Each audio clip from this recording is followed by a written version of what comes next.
26/11 मुंबई हमलों ने इंडिया की सिक्योरिटी को पूरी तरह बदल कर रख दिया, लेकिन इस आतंक का असल मास्टरमाइंड हाफिज सईद पाकिस्तान में खुलेआम घूम रहा था। सालों तक इंडिया ने इसे डिप्लोमेटिक तरीके से सुलझाने की कोशिश की, यूएन से लेके FATF तक हर जगह पुख्ता सबूत और इंटेलिजेंस दुनिया के सामने रखे, लेकिन इन सब के बावजूद जमीनी हकीकत बिल्कुल अलग थी। इंटरनेशनल प्रेशर से बचने के लिए पाकिस्तान सिर्फ दिखावटी कार्रवाई करता, उसे कुछ दिनों के लिए हाउस अरेस्ट किया जाता और माहौल शांत होते ही वह दोबारा खुलेआम पब्लिक रैलीज करता। एक ग्लोबल टेररिस्ट होने के बावजूद उसे पाकिस्तान से हाई लेवल सिक्योरिटी मिली हुई थी। इस VVIP सिक्योरिटी में पूर्व SSG commando, drones, high resolution कैमरे, हथियारों से लैस बॉडीगार्ड्स और लाहौर में मिलिट्री के कड़े पहरे वाला एक घर शामिल था। यह सिलसिला लंबे वक्त तक चला, लेकिन 2019 आते आते इंडिया की स्ट्रेटेजिक अप्रोच पूरी तरह बदल चुकी थी। सालों पुरानी शांति और संयम वाली पॉलिसी अब खत्म हो चुकी थी और देश की नई सिक्योरिटी स्ट्रेटेजी ऑफेंसिव डिफेंस की तरफ शिफ्ट हो रही थी।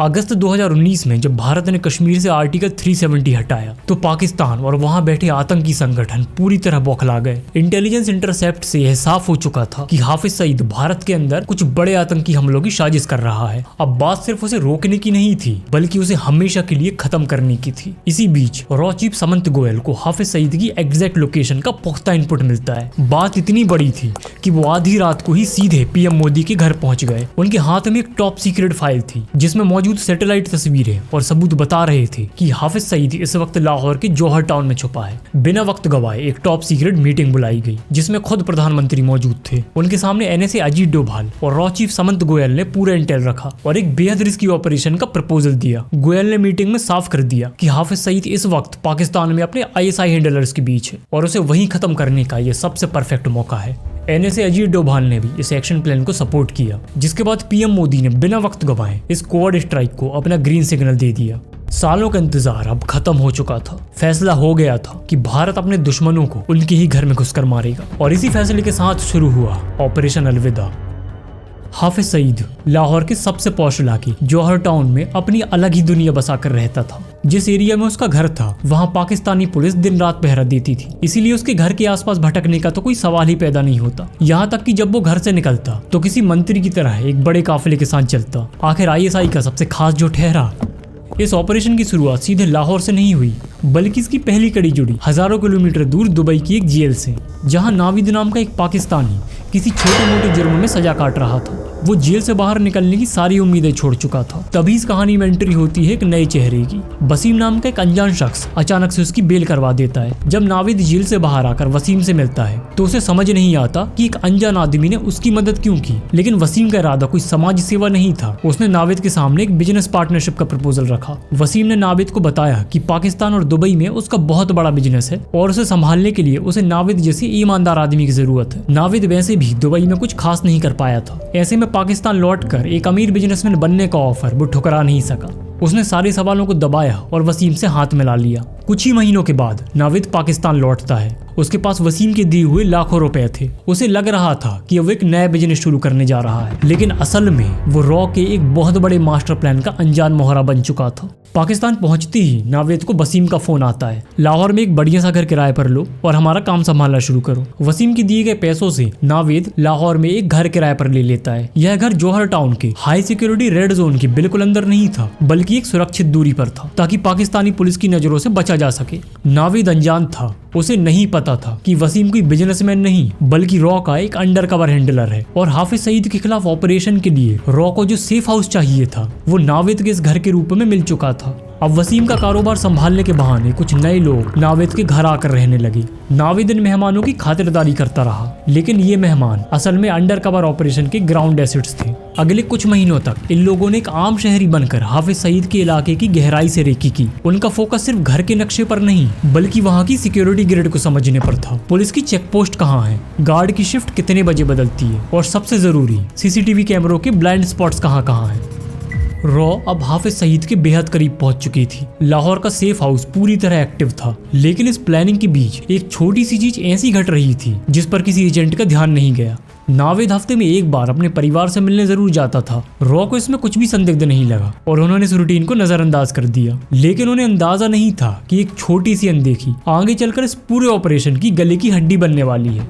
उधर टारगेट की सर्विलांस पूरी हो चुकी थी, अब सिर्फ एक्शन टाइम का इंतजार था। इसी बीच अचानक नाविद को दुबई से वसीम का फोन आता है और उसे एक अर्जेंट मीटिंग के लिए बुलाया जाता है। एक हफ्ते बाद जब नाविद और वसीम दुबई के एक रेस्टोरेंट में मिलते हैं तो वसीम बातों ही बातों में पाकिस्तान द्वारा आतंकियों को पनाह देने का जिक्र छेड़ता है। नाविद इस बात को मजाक में टालने की कोशिश करता है क्योंकि उसे लगता था कि आतंकी तो सिर्फ हिंदुस्तानियों को मारते हैं। नाविद के इस जवाब के बाद वसीम सीधा मुद्दे पर आता है, लेकिन अपनी असली पहचान और भारत का कनेक्शन छुपाते हुए वो नाविद को बताता है कि वो एक यहूदी आदमी के लिए काम करता है जिसने 26/11 मुंबई हमलों में अपना पूरा परिवार खो दिया था और अब वो यहूदी शख्स नाविद के पड़ोसी हाफिज सईद को मारना चाहता है। यह सुनकर नाविद पूरी तरह चौंक गया, लेकिन इससे पहले कि वो कोई सवाल करता वसीम ने सीधे एक डील उसके सामने रख दी। डील बिल्कुल साफ थी, नाविद को इस काम में वसीम की मदद करनी थी और बदले में उसे करोड़ों रुपए और पूरे परिवार सहित विदेश में सेटल होने का ऑफर मिला। एक आम आदमी के लिए यह जिंदगी बदलने वाला लालच था। थोड़ी हिचकिचाहट के बाद नाविद ने अपने सारे सवाल किनारे रखे और इस अंडरकवर मिशन का हिस्सा बनने के लिए तैयार हो गया। दुबई मीटिंग के अगले ही दिन नाविद के बैंक अकाउंट में एक बड़ा अमाउंट ट्रांसफर किया जाता है। अब शुरू होता है ऑपरेशन अलविदा का फाइनल और सबसे खतरनाक फेज।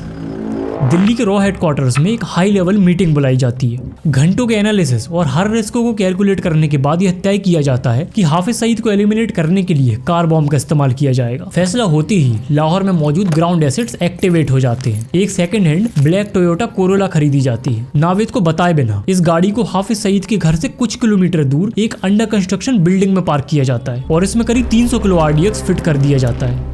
अब रॉ को तलाश थी एक ऐसे इंसान की जो चंद पैसों के बदले अपनी जान को दांव पर लगाकर ये गाड़ी हाफिज सईद के घर पे दे मारे। ऐसा इंसान ढूंढने के लिए रॉ को ज्यादा तकलीफ नहीं हुई क्योंकि ऐसे सुसाइड बॉम्बर्स अफगानिस्तान में बड़ी आसानी से मिल जाते। रॉ एसिड्स ऐसे ही एक सुसाइड बॉम्बर का इस्तेमाल कर उसे पाकिस्तान ले आते। ऑपरेशन अपनी फुल स्पीड से आगे बढ़ रहा था, लेकिन तभी कहानी में एक ऐसा मोड़ आता है जिसने पूरे रॉ हेडक्वार्टर्स को हिलाकर रख दिया।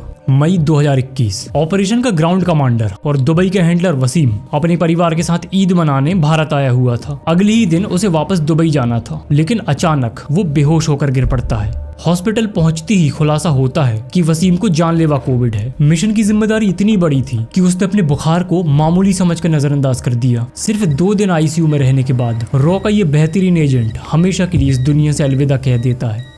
वसीम की अचानक हुई मौत से इस ऑपरेशन का कम्युनिकेशन लिंक टूट चुका था। इधर रॉ भी इस झटके से उभर भी नहीं पाई थी कि लाहौर में ग्राउंड पर हालात बिगड़ने लगे। नावेद जो हर हफ्ते अपने परिवार से मिलने जाता था, आज जब वो लाहौर से निकला तो उसकी गाड़ी का रूट बिल्कुल अलग था। उसकी गाड़ी उसके परिवार के घर नहीं बल्कि सीधे एक हाई रैंकिंग ISI ऑफिसर के घर जाकर रुकी। दरअसल वसीम से कई दिनों से कांटेक्ट न हो पाने के कारण नावेद बुरी तरह घबरा गया था। उसे लगा कि शायद वसीम मारा जा चुका है और इसी के चलते उसने ISI ऑफिसर के सामने अपना मुंह खोल दिया। खबर मिलती ही ISI ने पूरी फोर्स के साथ नावेद के घर पर रेड मार दी। उन्हें उम्मीद थी कि वो रॉ के ग्राउंड एसेट्स को रंगे हाथों पकड़ लेंगे, लेकिन अंडरकवर एजेंट्स को इस रेड की भनक पहले ही लग चुकी थी। ISI के पहुंचने के ठीक पहले वो उस अफगानी बॉम्बर को लेकर वहां से सुरक्षित निकल चुके थे।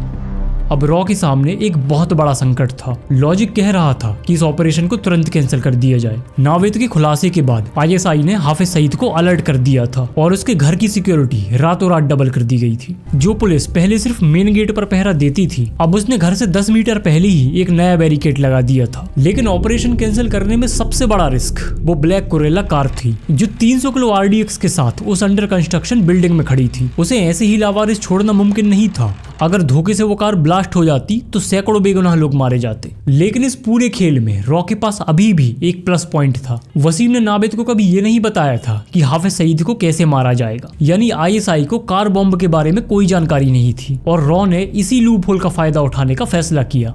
जून 2021 लाहौर सुबह 11 बजे रॉ के एसेट्स उस अफगानी युवक को ISI की नजरों से बचाकर उसी अंडर कंस्ट्रक्शन बिल्डिंग में ले जाते हैं जहां बॉम्ब वाली कार खड़ी थी। उसे एक बार फिर से पूरा प्लान ब्रीफ किया जाता है। कुछ ही देर बाद 300 किलो RDX से भरी वो काले रंग की कोरोला गाड़ी जौहर टाउन की सड़कों पर बेहद तेज रफ्तार से दौड़ती हुई दिखाई देती है। करीब 500 मीटर चलने के बाद टारगेट सामने था। सईद के घर से पहले बने नए चेक पॉइंट पर खड़े पुलिस वाले अपनी तरफ तेजी से आती हुई इस कार को देखकर रुकने का इशारा करते हैं, लेकिन इससे पहले कि उन्हें कुछ समझ आता वो गाड़ी सीधे उस बैरिकेड से जा टकराती है।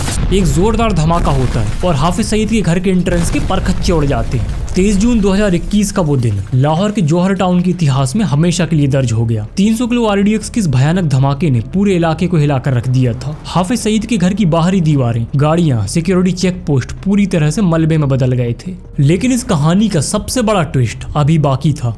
नावेद की गद्दारी और आईएसआई द्वारा रातों रात लगाए गए उस 10 मीटर बैरिकेड की वजह से हाफिज सईद इस जानलेवा हमले में बाल बाल बच गया। गाड़ी मेन गेट तक नहीं पहुंच पाई थी, जिसने इस ग्लोबल टेररिस्ट की जान बचा ली। रॉ को पता था कि धमाके के तुरंत बाद पाकिस्तान की खुफिया एजेंसी और सीटीडी यानी counter terrorism department digital footprints खंगालना शुरू करेंगी। इसीलिए भारत ने अपना आखिरी मास्टर स्ट्रोक चला। धमाके के कुछ ही देर बाद पाकिस्तानी जांच एजेंसियों के सर्वर पर एक बेहद रहस्यमयी और बड़ा साइबर अटैक होता है। उनका पूरा नेटवर्क और डेटाबेस कुछ घंटों के लिए ठप पड़ जाता है। इससे एजेंसियों को सीसीटीवी फुटेज खंगालने, कार को ट्रैक करने और रेड अलर्ट जारी करने में देरी हुई और इसी टाइम गैप का फायदा उठाकर ग्राउंड पर मौजूद नेटवर्क को लाहौर से भागने का मौका मिल गया।